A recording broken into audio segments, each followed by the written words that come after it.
faithful to say, no, we were right. We were right all along. Okay?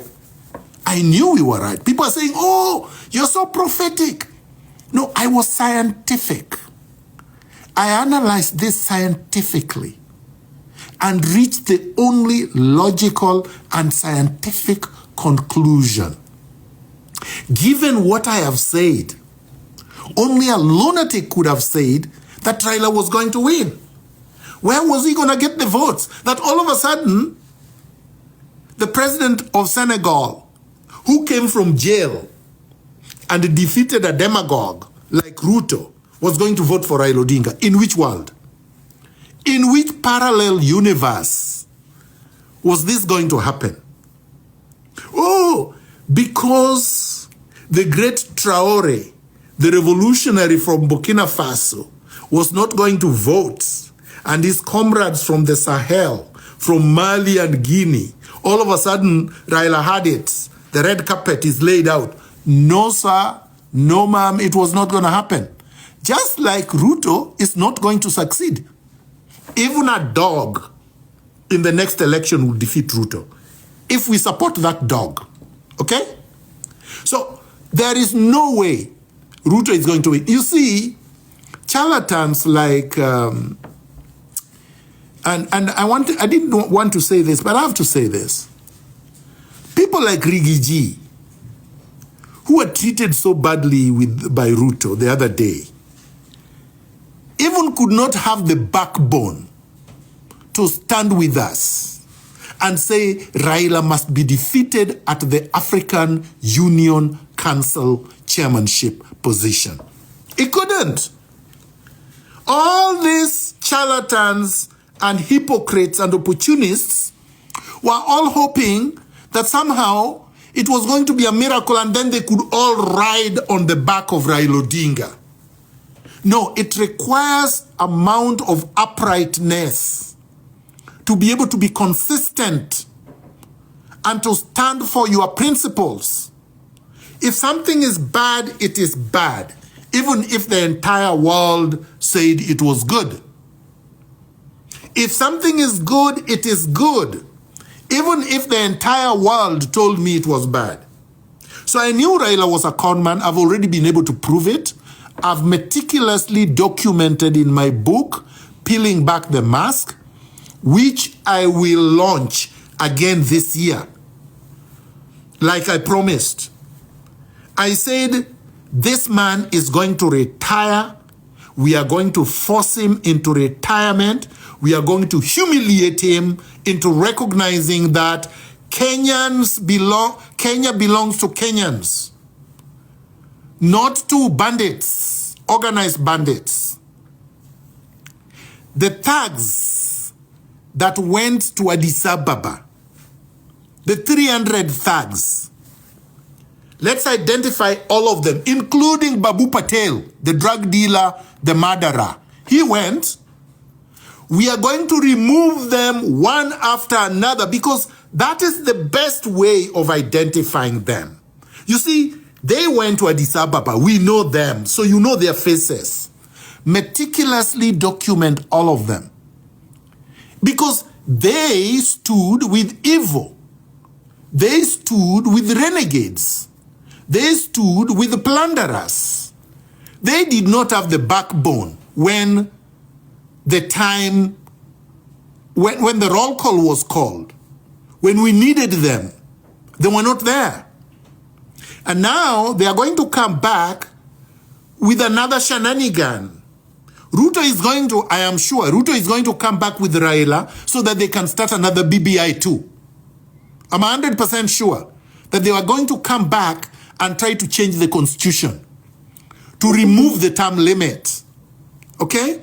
They are going to come back to start something else because they have to start some choreography so that they can continue to steal public funds, they can continue to confuse people, and they can continue to manipulate the gullible for purposes of succeeding themselves. So that thugs, semi-literates like Sudi, can chest thump and say they are the best. since sliced bread. We have to tell them no. The country belongs to 60 million Kenyans. The country is not theirs. Our rights are not negotiable. The Constitution is not negotiable. We, first and foremost, are sovereign. Okay? Sovereignty is in our hands. The people shall, not may. Okay? The people shall govern themselves, either directly or through their delegated appointees or electees. It doesn't matter.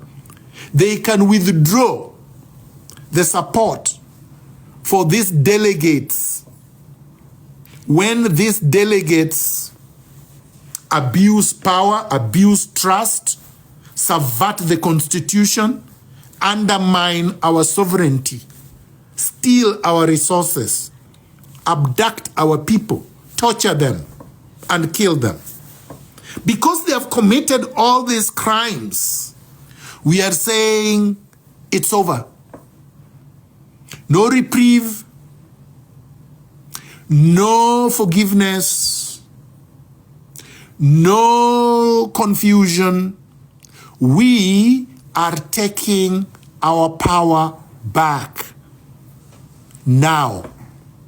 No negotiations. So, we have to organize wherever we are. Let nobody tell you, oh, you are abroad, you are where. No, it doesn't matter. We are all Kenyans. We are all patriots. We are all freedom fighters. We are proud of our rights. We are not going to allow anyone to subject us, to reduce us to positions of being an insect in our own country. So we are going to say, look, now, wherever you are, create a cell. Create a cell. A cell cannot be of less than 15 people. People who are not united on the basis of the fact that they are thieves or that they are planning to loot or that they are choreographing a mechanism of stealing elections. But patriots united in values. Values of integrity, number one. Unite, only unite with people who have values of integrity, number one.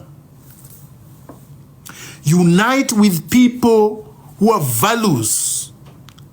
Values of transformative vision. Vision. The ability to see far. The ability to discern. The ability to distinguish. The ability to robustly analyze and reach conclusions which are concrete. The transformation has to be at all levels. It has to be at the moral level. A thief, a liar, a conman cannot be part of this cell.